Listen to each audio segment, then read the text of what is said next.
In West Africa, where politics often dances on the edge of fire, a regime long thought untouchable has finally crumbled. The world woke up stunned. At 3:12 a.m., military vehicles rolled through the streets of Abidjan. The Presidential Guard was overwhelmed in under an hour. By dawn, the flag flying above the palace was no longer the same. And just like that, another chapter in Africa's long war with dictatorship had turned its final page. But this wasn't just any coup. This was Ivory Coast, once the darling of post-colonial West Africa, a country the West praised for its stability, while quietly ignoring the creeping authoritarianism beneath.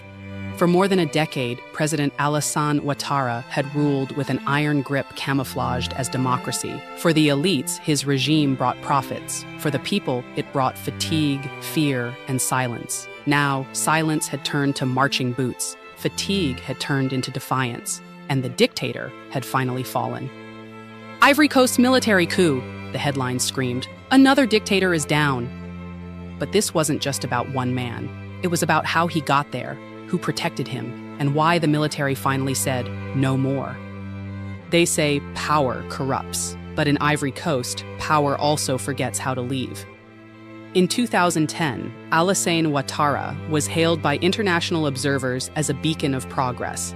An economist with a polished accent and elite connections, he emerged from the shadows of international banking to claim the Ivorian presidency. But behind that Western Polish lay the seeds of something far more dangerous: entitlement to rule. When his second term neared its end, the constitution said enough. But Ouattara had a different plan. In 2020, he made the move that would define his legacy. He ran for a third term. The justification? The new constitution of 2016 had reset the clock, a clever manipulation, a dangerous precedent. Protests erupted, civilians were beaten, opposition leaders were jailed or exiled, dozens died in clashes. But the vote went forward, and Ouattara won again. The West, as always, offered muted responses. Stability is important, they said.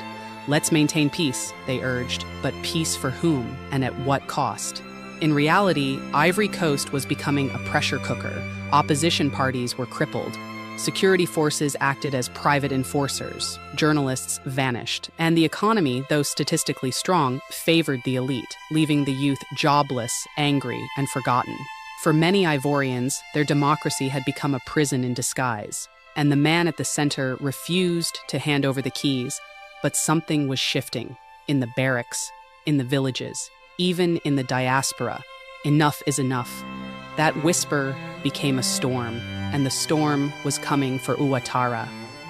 When the people are silenced, the army listens louder. In Ivory Coast, the military has always played a double role, both sword and shield.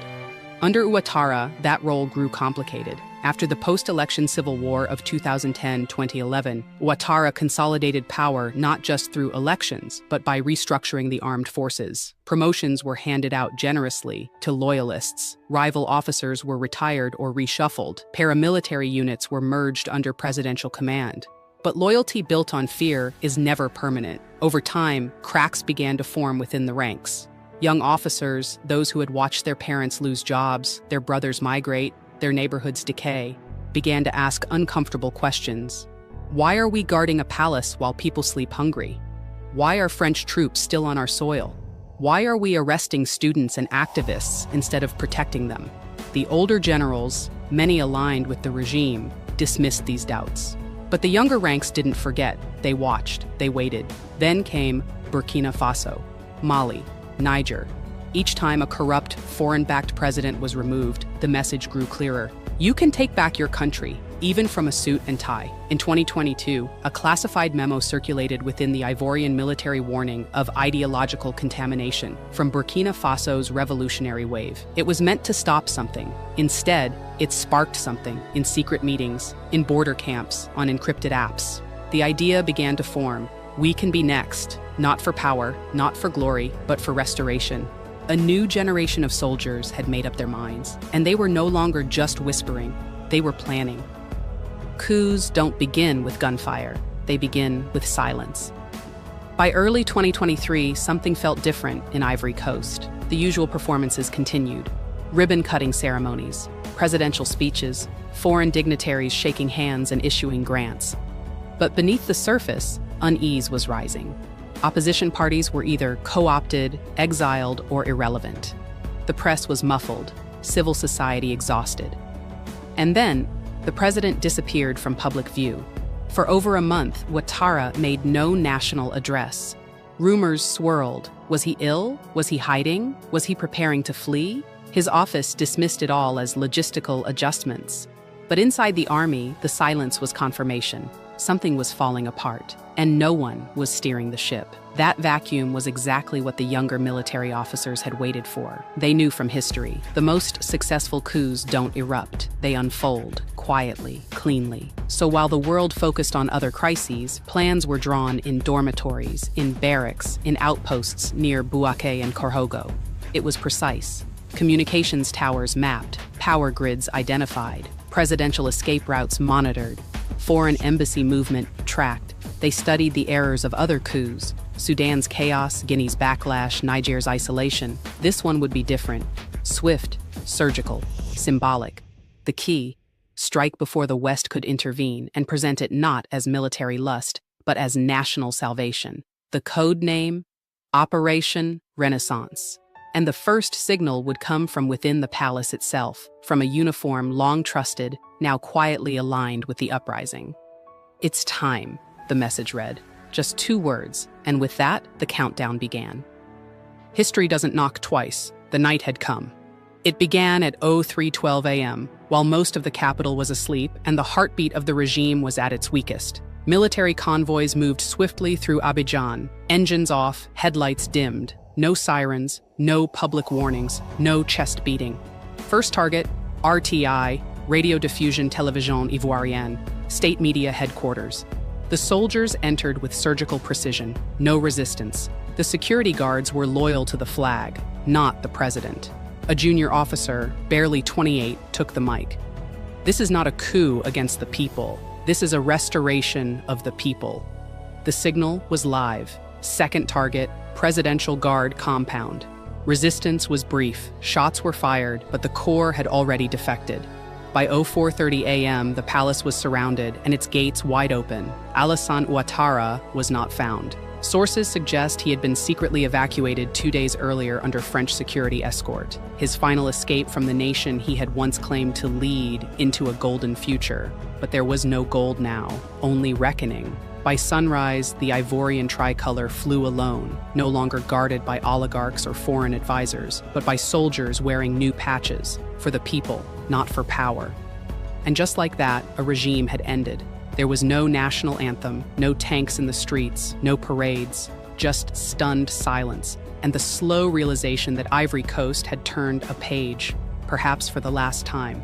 At noon, a single communiqué was released. The era of imposed democracy is over. Ivory Coast belongs to its people again. Voiceover. The world watched with wide eyes, but the people watched with wider hope. In the villages, people turned their radios up. In the cities, traffic paused. In the diaspora, social media exploded. For the first time in years, the nation felt one emotion not controlled by state media. When a puppet falls, the puppeteers panic.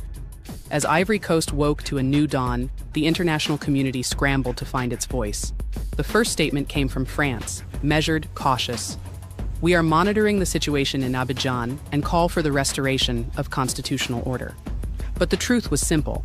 Paris was caught off guard. Ivory Coast had long been considered one of France's most reliable allies in West Africa. French troops were stationed on Ivorian soil. French companies controlled critical infrastructure, cocoa exports, and financial systems. And now, in a matter of hours, that entire influence had begun to slip through their fingers. Across the Atlantic, the United States released a similarly vague response. "We urge calm and a swift return to democratic governance." But this time, the pressure was different. After coups in Burkina Faso, Mali, Guinea, and Niger, a pattern had formed. The West's calls for democracy were being met with one question across Africa: whose democracy, yours or ours? Meanwhile, in Ouagadougou, Bamako, and Conakry, leaders wasted no time. Burkina Faso issued a statement of support. Ivory Coast has joined the March of African Dignity. Mali called it a correction of illegitimacy. Guinea offered material support for transition logistics. Even non-military states like Senegal and Ghana remained strikingly silent, unwilling to condemn what many within their own borders secretly applauded. The African Union, however, followed protocol, suspending Ivory Coast's membership. But even that announcement lacked the usual fire. They had done the same with Mali, then Niger, then Burkina Faso, and yet none had collapsed. In fact, many were stabilizing on their own terms. Perhaps this isn't instability, one political analyst in Nairobi remarked. Perhaps it's redefinition. Back in Abidjan, the people weren't waiting for validation from Europe or Washington. They were watching something more important. The soldiers weren't looting. They weren't parading. They were organizing. The coup hadn't just removed a dictator. It had sparked the possibility of something rare in post-colonial Africa, a second beginning. Toppling a regime is one battle. Building a nation is a war of patience. In the days following the coup, many expected chaos, looting, retaliation, power grabs, but what they got was order. The Military Council, now in full control, issued a national address from the state television headquarters, calm, concise, and remarkably unmilitaristic. There will be no witch hunts, no foreign trials. We are not here for revenge. We are here for restoration. They called for the formation of a civic transition committee made up of civil society leaders, religious figures, economists, retired judges, youth representatives, and yes, military observers. It wasn't a perfect solution, but it was a start. Schools reopened within 48 hours. Markets stabilized. The internet, usually shut down during coups, remained on. A rare thing in African power shifts, transparency was prioritized over control. The military also made two announcements that stunned international observers. All existing mining and resource contracts were to be audited. A commission was created to investigate who had benefited from state assets, especially foreign corporations. The French military presence would be re-evaluated. No accusations, no insults, just a calm, clear notice that Ivory Coast was reassessing all foreign partnerships. We will no longer be a forward operating base for external interests, the statement read. We are not against the West. But we are no longer for sale. That sentence resonated far beyond Abidjan. In Niamey, Ouagadougou, and Conakry, crowds took to the streets in celebration, not because of a coup in Ivory Coast, but because of what it meant for the entire region. A domino wasn't falling. A continent was standing. Back in Abidjan, murals began to appear overnight. One showed a soldier handing a child a book. Another showed a ballot box crushing a golden throne. One read simply, "No more pretend democracy." Voiceover. It was not yet a revolution, but it was the first honest breath Ivory Coast had taken in years. Even when dictators fall, their networks remain. Alassane Ouattara may have fled, but his influence had not yet vanished. The man had built a deeply entrenched web of loyalists, within the business elite, the police, the judiciary, even the media. And these networks were not going to let go easily. Within days of the military takeover, former ministers began disappearing from their luxury homes. Some fled across borders, others went underground. A few were caught trying to board private jets with bags of cash and foreign passports. The transitional government responded carefully. We are not hunting individuals, we are dismantling systems.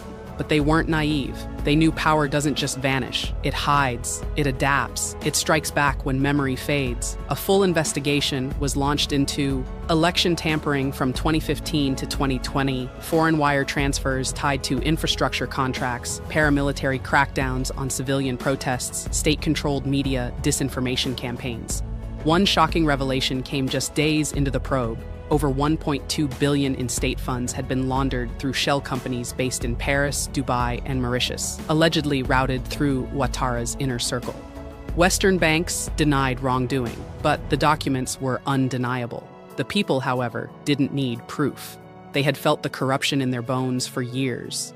When hospitals lack oxygen, but politicians fly private, people don't need audits. They need justice. Still, the Military Council insisted this would not be a witch hunt. They set a timeline, 6 months to draft a new transitional charter, 9 months to hold national consultations, 12 months for free, fair elections, with international observers from both Africa and the diaspora, and the most radical promise of all, no member of the current Military Council would run for office. The goal wasn't to replace suits with boots, it was to reset the foundation.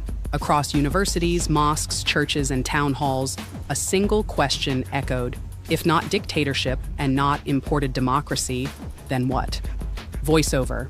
Ivory Coast stood at the crossroads between history and hope, but this time it had decided to draw its own map.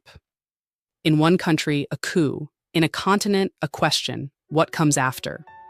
The events in Ivory Coast had done more than topple a ruler. They had triggered a continental awakening. In Senegal, students organized forums titled, "Can True Democracy Exist Under Foreign Economic Control?"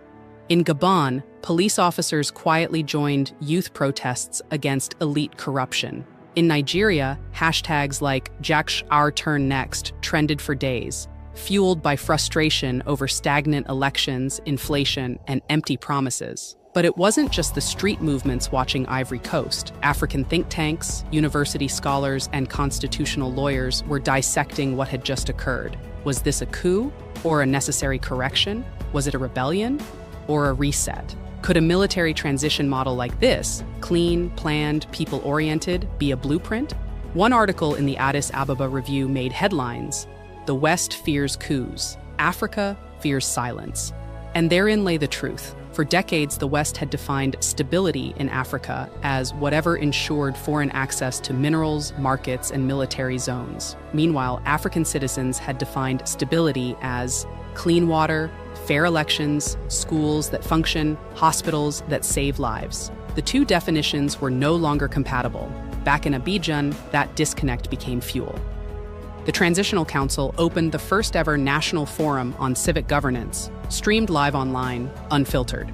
Ordinary citizens could submit questions to the leadership, and they didn't hold back. Where did the IMF money go? Why are we still using the CFA franc? Can we trade minerals with other African nations instead of shipping everything to France? The council didn't have all the answers, but for once, the people were allowed to ask. That simple act, in a country once ruled by silence, felt revolutionary. Voiceover. The dictator had fallen, but the real victory was not in the palace. It was in the streets, in the air, in the minds of a people rediscovering their voice. Power is not inherited, it is reclaimed. 1 year later, Ivory Coast held elections. Not perfect, not without tension. But for the first time in decades, they were free of foreign meddling, regime manipulation, and predetermined outcomes. The winner? A civilian candidate with no ties to the old order, an economist with roots in the people's movements, a symbol not of military takeover, but of restored civilian rule born out of sacrifice. The military quietly returned to the barracks. The Transition Council disbanded itself as promised, and across Africa, jaws dropped. This wasn't just a successful coup. It was a successful handoff of power, a revolution that didn't end in chaos, but in structure. Meanwhile, in Paris, Washington, Brussels, concerns continued to rise. Foreign contracts were renegotiated, military bases were downsized. The CFA franc was now openly challenged in public debate, and China, Turkey, and Russia scrambled to fill the space once monopolized by France and the West. But Ivory Coast didn't belong to any of them. It belonged to Ivorians again. Young artists painted murals of the fallen regime. Poets wrote verses titled, "We are no one's colony."